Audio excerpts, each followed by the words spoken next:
কোন ভারতীয় মহিলা প্রথম আইএফএস অর্থাৎ ফরেন সার্ভিসে যোগদান করেছিলেন? তিনি কে, কোন রাজ্যের বাসিন্দা? আসুন এই বিষয় সম্পর্কে আপনাদেরকে জানাই। তিনি হচ্ছেন সিবি মুথাম্মা। তিনি প্রথম ভারতীয় সিভিল সার্ভিসে উত্তীর্ণ হন। এছাড়াও তিনি হচ্ছেন ভারতীয় ফরেন সার্ভিসে যোগদানকারী প্রথম মহিলা। ইনি হচ্ছেন সিবি মুথাম্মা। এবার আপনাদের বলি ইনি কোন রাজ্যের বাসিন্দা।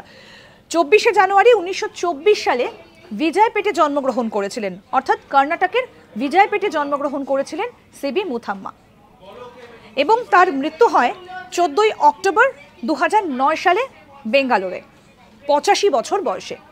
আর এই সিবি মুথাম্মাই প্রথম ভারতীয় আইএফএসে যোগদানকারী, অর্থাৎ ইন্ডিয়ান ফরেন সার্ভিসে তিনি যোগদান করেছিলেন, এবং তিনিই হচ্ছেন প্রথম ভারতীয় মহিলা যিনি ভারতীয় সিভিল সার্ভিসে উত্তীর্ণ হয়েছিলেন। এরকম আরও অনেক অজানা আপডেট পেতে দেখতে থাকুন আজ তাক বাংলার ইউটিউব চ্যানেল, সাবস্ক্রাইব করে দিন।